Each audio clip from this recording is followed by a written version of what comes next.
ઉપસ્થિત થયો છું કંઈક નવા સબ્જેક્ટ સાથે અને આજનો આપણો સબ્જેક્ટ છે ભારતનું બંધારણ. બંધારણનો લેક્ચર સ્ટાર્ટ કરતા પહેલા thanks to all of you કે ખૂબ જ નજીકના સમયમાં આપ સૌના સાથ સહકારથી આપણે લોકોએ 100 સભ્યની ફેમિલી બનાવી દીધી છે. તો આ રીતે જ આપ સૌનો સાથ સહકાર રહ્યો તો આગળ આપણી જર્ની ખૂબ જ સારી રીતે ચલાવતા રહીશું અને સારા લેક્ચર્સ અપલોડ કરતા રહીશું.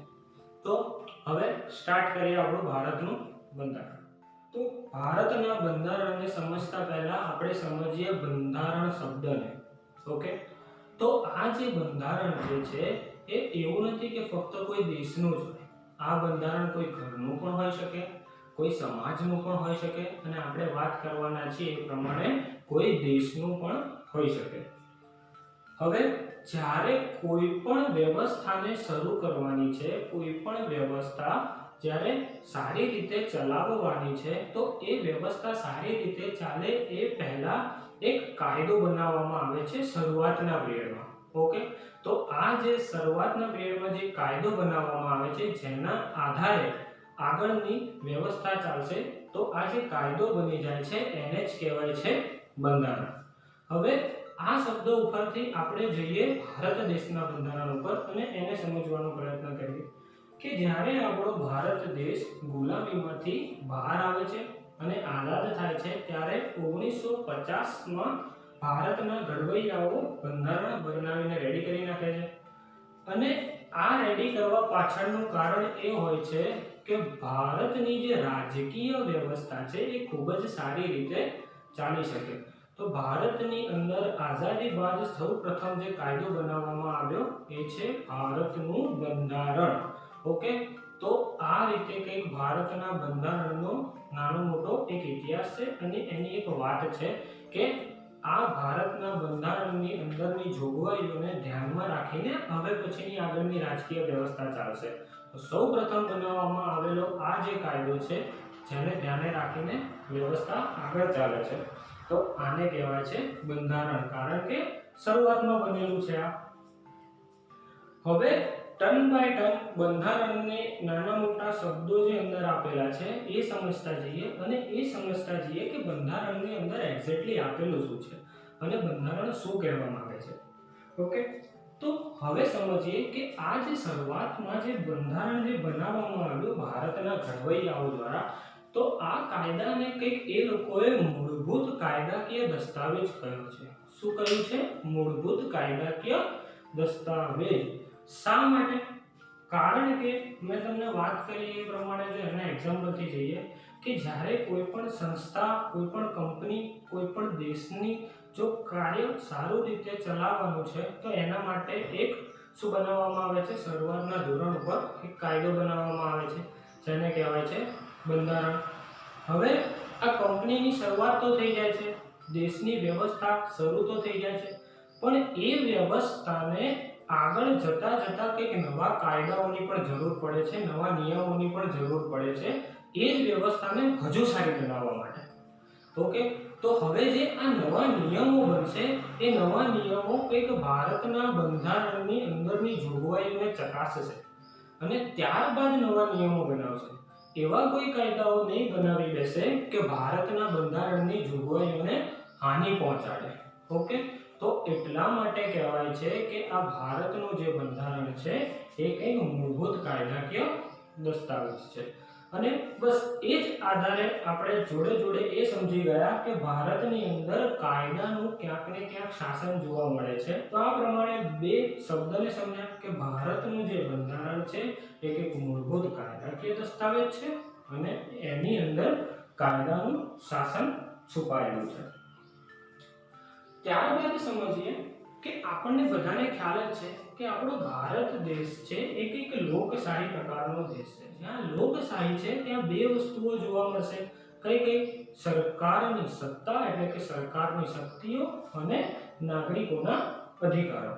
હવે શું થશે કે જ્યારે સરકાર પોતાની શક્તિનો ઉપયોગ કરવા જાય છે ત્યાં નાગરિકોને એવું લાગે છે કે અમારા અધિકારો ક્યાંક હનન થાય છે. ઓકે, તો શું કરશે ભારતનું બંધારણ? તો ભારતનું બંધારણ સરકારની શક્તિ અને નાગરિકોના અધિકારો વચ્ચે એક સંતુલન જાળવશે. ઓકે, એક બ્રિજ જેવું કામ કરશે જેથી કરીને બંને પોતપોતાની જગ્યાએ સ્થાયી રહી શકે અને રાજકીય વ્યવસ્થા ખૂબ જ સારી રીતે ચાલી શકે. તો ભારતનું બંધારણ આપણને કંઈક લોકશાહી ભારતની અંદર જે લોકશાહી પ્રવર્તી રહી છે તો એની અંદર પણ ખૂબ જ સારી રીતે સર્વાઈવ કરવાનું શીખવાડે છે. હવે સમજવાનો પ્રયત્ન કરીએ કે ભારતનું જે બંધારણ છે એ અન્ય દેશોથી કેમ અલગ પડે છે. ઓકે, તો અન્ય દેશોની અંદર જે બંધારણ બનાવવામાં આવે છે ત્યાં ફક્ત ને ફક્ત મૂળભૂત સિદ્ધાંતો વિશેની જ ઘણી વખત ચર્ચા કરવામાં આવે છે. ઓકે, પણ ભારતના બંધારણની અંદર કંઈક વિશેષમાં કટોકટી વિશેની ચર્ચા કરવામાં આવી છે. કંઈક વાત કરવામાં આવી છે SC/ST એક્ટ વિશેની, SC/ST ની જોગવાઈઓ વિશેની, અને કંઈક વાત કરવામાં આવી છે સરકારની રચના વિશેની. ઓકે, આ તમામ વસ્તુ પાછળના લેક્ચરમાં સમજતા જઈશું. પણ આટલી બધી વિશેષતાઓથી સભર છે આપણું ભારતનું બંધારણ, અને આ જ કારણોસર એવું કહેવાય છે કે ભારતનું બંધારણ વિશ્વના દેશોની કમ્પેરિઝનમાં સૌથી મોટું લેખિત બંધારણ છે. એ આપણે અહીંયા સમજીએ છીએ. પણ આ એટલું સમજ્યા કે અન્ય દેશથી કેમ શા માટે ભારતનું બંધારણ અલગ છે. હવે સમજીએ કે બંધારણના જો પ્રકારની દ્રષ્ટિએ વાત કરું તો કંઈક બે અલગ અલગ પ્રકાર પડે છે. કયા? એક પ્રકાર પડે છે લેખિત અને બીજો પ્રકાર પડે છે અલેખિત. હવે લેખિત અને અલેખિત શું છે એ સમજીએ કે લેખિત બંધારણ એટલે એવું બંધારણ કે કોઈ પણ એક સમયમાં એ જ વખતે બે પુઠ્ઠાઓની વચ્ચે એક શરૂઆતના સમયમાં બનાવી દેવામાં આવેલો કાયદો, જેને શું કહેવાય છે લેખિત બંધારણ. ઓકે, તો ત્યારબાદ જો જરૂરિયાત જણાશે તો એની અંદર નવા સુધારા કરવામાં આવશે અને એ બંધારણની અંદર ઇન્ક્લુડ કરવામાં આવશે. પણ એ બંધારણ તો એક શોર્ટ સમયની અંદર રેડી થઈ ગયું કહેવાય છે, તો એને શું કહેવાશે લેખિત બંધારણ. હવે સમજીએ કે અલેખિત બંધારણ. તો અલેખિત બંધારણ એટલે શું કે એની અંદર ફક્ત મૌખિક માહિતી જ હશે? તો કે ના, એવું નથી.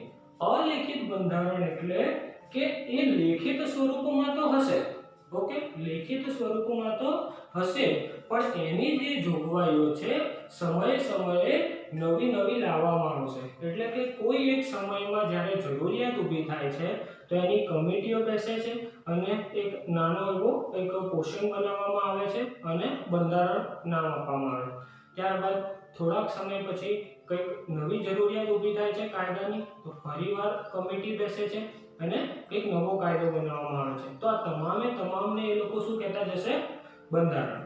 હવે જ્યાં અલિખિત બંધારણ છે ત્યાં કંઈક રૂઢિઓના આધારે, પરંપરાઓના આધારે કંઈક આવા ફેરફારો થતા હોય છે અને અવારનવાર કંઈક નવા કાયદાઓ બનતા હોય છે અને એને બંધારણનું સ્વરૂપ આપવામાં આવે છે. એટલા માટે એને કહે છે અલિખિત બંધારણ.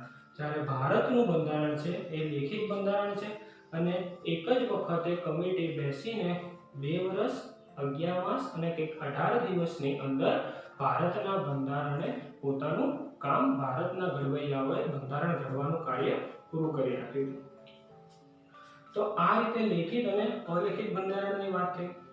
એક્ઝામ્પલ તમને લેખિત બંધારણના જો દેશોનું આપું તો ભારત છે, જાપાન છે, અમેરિકા છે, અફઘાનિસ્તાન, ઓસ્ટ્રેલિયા, ડેનમાર્ક, આ બધા જે દેશો છે આ બધા દેશો એક લેખિત બંધારણ ધરાવે છે. અને જો અલેખિત બંધારણની વાત કરું તો અલેખિત બંધારણની અંદર બ્રિટન છે, સાઉદી અરેબિયા છે, કેનેડા છે, ઇઝરાયલ છે, ઇંગ્લેન્ડ છે, તો આ જે બધા છે અલેખિત બંધારણ ધરાવે છે. હવે વાત કરીએ, આગળ મેં તમને વાત કરી એ પ્રમાણે કે ભારત દેશનું જે બંધારણ છે એ દેશોની દ્રષ્ટિએ જો વાત કરીએ તો સૌથી મોટું બંધારણ છે. ઓકે, હવે અહીંયા એક નાનો કોન્સેપ્ટ આપણે સમજવાનો ટ્રાય કરીએ કે જ્યારે એવું પૂછવામાં આવે પરીક્ષાની અંદર કે ભારત સૌથી મોટું લેખિત બંધારણ કોનું છે, તો આન્સર આવશે અમેરિકાના અલાબામા દેશનું. ધ્યાનથી સમજજો કે જ્યારે ક્વેશ્ચન એવો નીકળે છે એક્ઝામની અંદર કે સૌથી મોટું લેખિત બંધારણ નીચેનામાંથી કોનું છે? જો એવું પૂછવામાં આવશે તો અમેરિકા દેશના એક અલાબામા રાજ્યનું.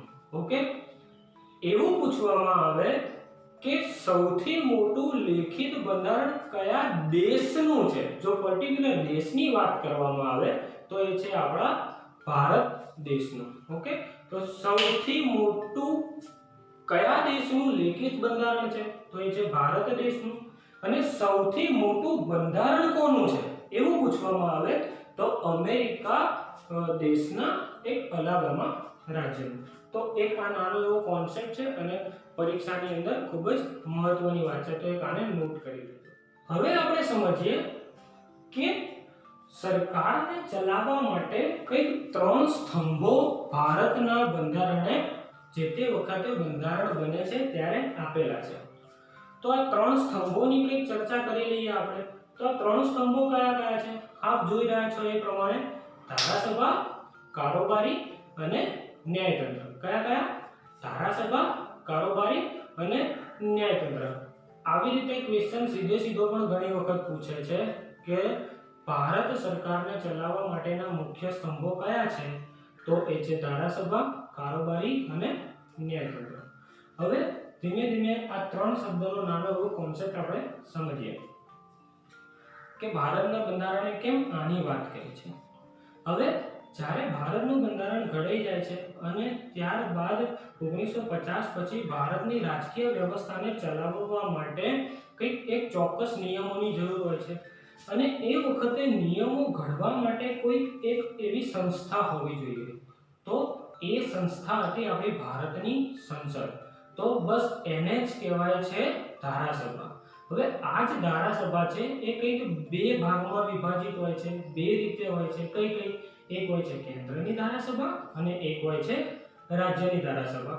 તો આ આપણે રાજ્ય વિધાનમંડળ, કેન્દ્ર વિધાનમંડળનો કોન્સેપ્ટ સમજતા જઈશું, પણ અહીંયા ખાલી એટલું સમજી લઈએ કે જ્યારે કોઈ વ્યવસ્થાને સારી રીતે ચલાવવા માટે કોઈ કાયદાઓની જરૂર હોય છે તો ધારાસભા દ્વારા આવા કોઈ કાયદાઓ ઘડવામાં આવે છે. હવે સમજીએ કે કારોબારી. તો કારોબારી શું છે? કે આ રીતે જ્યારે ધારાસભા કોઈ કાયદો બનાવે છે તો આ કાયદો બનાવ્યા બાદ કારોબારી આ કાયદા ઉપર પાલન કરે છે અને પોતાનું કાર્ય કરે છે. તો કારોબારીનું કામ શું છે? તો જો ભારતની અંદર જેટલી પણ નાની મોટી સંસ્થાઓ છે, ઓકે, તો આ સંસ્થાઓ છે કારોબારી. જેમ કે ભારતનું સચિવાલય છે, જેમ કે કલેક્ટર ઓફિસ છે. ઓકે, તો આવી બધી જે નાની જે સંસ્થાઓ છે, કચેરીઓ છે, તો આ બધાને શું કહેવાશે? કારોબારી. ઓકે, ઇવન જે પીએમઓ છે, જે પ્રાઇમ મિનિસ્ટર ઓફિસ, અને સીએમઓ છે, એ પણ એક કારોબારી સંસ્થા તમે કહી શકો કે જે ધારાસભા દ્વારા સોંપવામાં આવેલા કાર્યો કરે છે. તો આ વાત થઈ કારોબારીની. હવે વાત કરીએ ન્યાયતંત્રની. તો આ પ્રમાણે કાર્ય કરતા હોય જે પણ અધિકારીઓ અથવા તો નાગરિકો કે જે ધારાસભાએ નક્કી કરેલું છે કે આ કાયદા મુજબ તમારે કાર્ય કરવાનું છે, તો એ પ્રમાણે કાર્ય કરતી વખતે જો કોઈ ખોટું કાર્ય કરવામાં આવે છે તો ન્યાયતંત્ર દ્વારા એને સજા આપવામાં આવે છે. તો આ એક નાનો એવો કોન્સેપ્ટ છે ધારાસભા, કારોબારી અને ન્યાયતંત્રનો, જે આપણે નેક્સ્ટ લેક્ચરમાં, આગળના લેક્ચરમાં આપણે ભણતા રહીશું. પણ ભારતના બંધારણે આની પણ વાત કરી છે કે જ્યારે કોઈ સંસ્થા અથવા તો દેશને સારી રીતે ચલાવવાની જરૂર હોય ત્યારે ધારાસભા, કારોબારી અને ન્યાયતંત્રનું કેટલું મહત્વ છે અને આ જો ક્રમ ફોલો કરવામાં આવે તો ખૂબ જ સારી રીતે વ્યવસ્થા ચાલી શકે.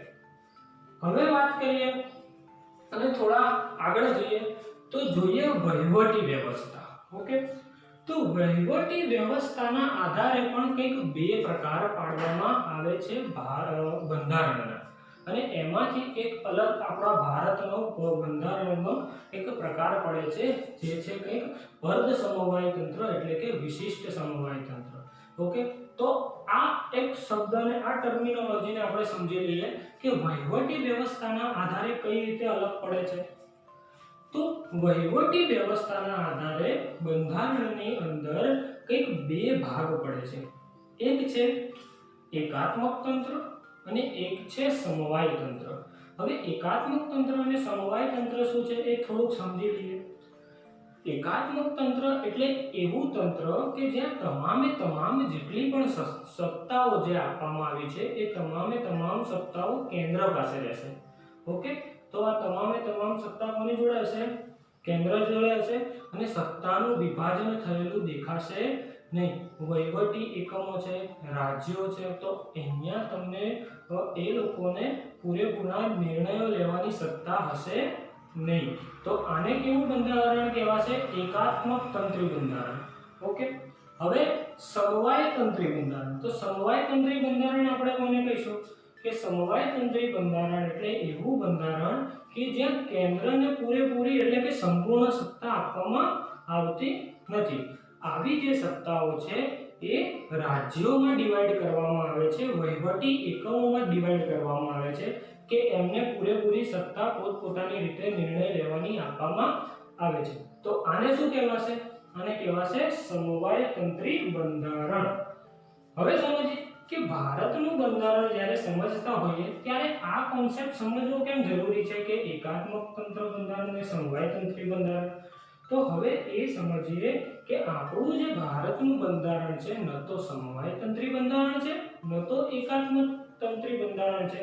આપણું જે ભારતનું બંધારણ છે વિશિષ્ટ સમવાય તંત્ર બંધારણ છે, એટલે કે અર્ધ સમવાય તંત્ર બંધારણ છે. એની અંદર શું આપવામાં આવ્યું છે સમજીએ કે ન તો પૂરેપૂરી શક્તિ કેન્દ્ર પાસે છે, ન તો પૂરેપૂરી શક્તિ રાજ્ય પાસે છે. પોતપોતાની જગ્યાએ પોતે વિશિષ્ટ સત્તાઓ ધરાવે છે.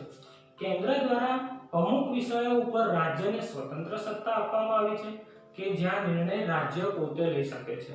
અમુક જગ્યાએ સંસ્થાઓ એવી છે, જેવી રીતે વાત કરીએ કેટ, જેવી રીતે વાત કરીએ આપણે ચૂંટણી પંચ. તો આવી રીતે બંધારણે કંઈક અલગ પોતપોતાની રીતે નિર્ણયો લેવાની સત્તા આપેલી છે અમુક સંસ્થાઓને. ત્યારબાદ વાત કરીએ કે કેન્દ્રને પોતાની સત્તા કંઈક અલગ રીતે છે. કઈ રીતે? કે જ્યારે કોઈ કટોકટી દાખલ થાય છે અથવા તો રાજ્ય અથવા તો કેન્દ્રના કોઈ કાયદો બનાવવામાં આવતો હોય ત્યારે જો રાજ્યને એ કાયદા ઉપર પોતે જે પ્રમાણે નિર્ણય લેતા હોય એ પ્રમાણે કેન્દ્રને એવું લાગે કે આ રાજ્યનો નિર્ણય વ્યાજબી નથી, તો કેન્દ્ર સર્વોપરી થઈ જશે અને કેન્દ્રનો કાયદો અમલમાં રહેશે. તો આ બે વસ્તુ સમજ્યા કે વહીવટી સંસ્થાઓ અને રાજ્યોને પોતાની રીતે નિર્ણય લેવાની પણ સત્તા છે અને અમુક કેસીસમાં કેન્દ્ર સરકાર પણ પોતે સર્વોચ્ચ એક હોદ્દો ધરાવે છે. તો આ બે વસ્તુને ભેગી કરીને ભારતનું બંધારણ કંઈક અર્ધ સમવાય તંત્ર એટલે કે વિશિષ્ટ સમવાય તંત્ર પ્રકારનું આપણને જોવા મળે છે. તો આ રીતે આપણે બંધારણની અંદર શરૂઆતથી બંધારણના શબ્દથી લઈને એની અંદર નાની મોટી વસ્તુઓની નાની મોટી વાતની ચર્ચા કરી ગયા. તો આજનો આ લેક્ચર અહીંયા આપણે સમાપ્ત કરીએ છીએ અને આવનારો જે આપણો લેક્ચર છે કંઈક ભારતના બંધારણ ઉપર થોડો વિશેષમાં હશે. તો લેક્ચરને જોતા રહો, હસતા રહો, સ્વસ્થ રહો. Good bye.